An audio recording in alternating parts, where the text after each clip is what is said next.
आज का दिन भारतीय न्यायिक प्रणाली के इतिहास में सुनहरे अक्षरों में दर्ज हो गया है, जब देश की सर्वोच्च अदालत ने केशवानंद भारती बनाम केरल राज्य मामले में अहम निर्णय दिया है।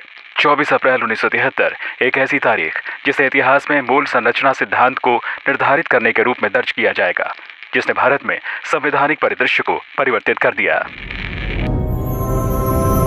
भारतीय संविधान बुनियादी कानून का शासन, विश्व में किसी भी संप्रभु राष्ट्र का सबसे लंबा संविधान। क्या संसद इस भारतीय संविधान को अबाधित रूप से बदल सकती है?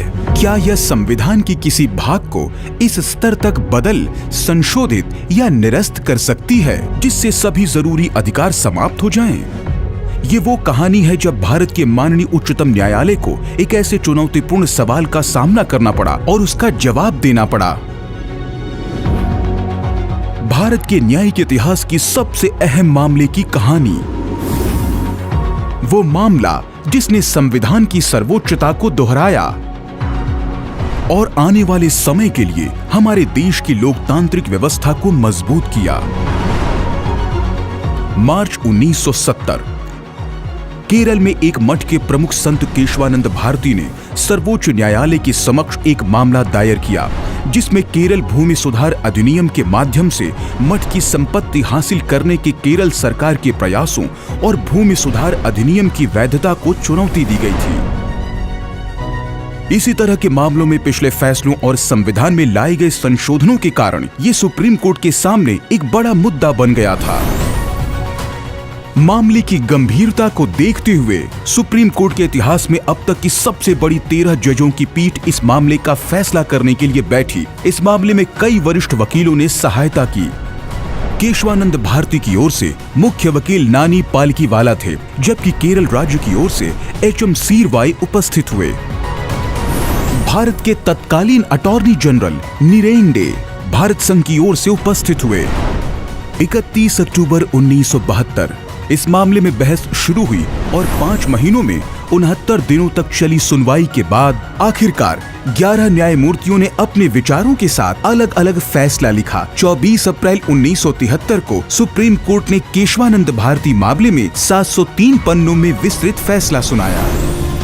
साक्षी के बहुमत के फैसले में माननीय उच्चतम न्यायालय ने प्रतिपादित किया कि संविधान के किसी भी भाग को अनुच्छेद 368 में निर्धारित प्रक्रिया का पालन करके संशोधित किया जा सकता है, लेकिन ऐसा कोई संशोधन नहीं किया जा सकता जिससे संविधान के बुनियादी ढांचे में कोई परिवर्तन होता हो या उसका मूल स्वरूप बदलता हो। इस फैसले को बुनियादी संरचना सिद्धांत के रूप में जाना जाता है, जो ये सुनिश्चित करता है कि देश में संविधान सर्वोच्च है और उन बुनियादी मूल्यों और सिद्धांतों की रक्षा करता है जिन पर भारतीय राज्य की स्थापना हुई है। इस फैसले में ये भी कहा गया कि मौलिक अधिकार और नीति निदेशक सिद्धांत मिलकर संविधान का मूल बनाते हैं और इन्हें सामंजस्यपूर्ण ढंग से समझने की जरूरत है। इस निर्णय में बुनियादी संरचना को दर्शाने वाले कुछ उदाहरण भी दिए गए, जिसमें संविधान की सर्वोच्चता, कानून का शासन और न्यायपालिका की स्वतंत्रता शामिल थे। पिछले 50 वर्षों में इस सिद्धांत ने यह सुनिश्चित किया है कि संविधान एक जीवंत दस्तावेज बना रहे और अपने मौलिक मूल्यों और सिद्धांतों को बरकरार रखने के साथ साथ बदलते समय के हिसाब से अपने आप को ढाल सके। केशवानंद भारती का फैसला एक मील का पत्थर था, जिसने न्यायिक विचारों में एक सोच के रूप में बुनियादी संरचना सिद्धांत को जन्म दिया। इस फैसले ने भारत में संवैधानिक परिदृश्य को परिवर्तित कर दिया और विदेशी न्याय क्षेत्रों में भी अनुसरण और चर्चा का विषय बन गया।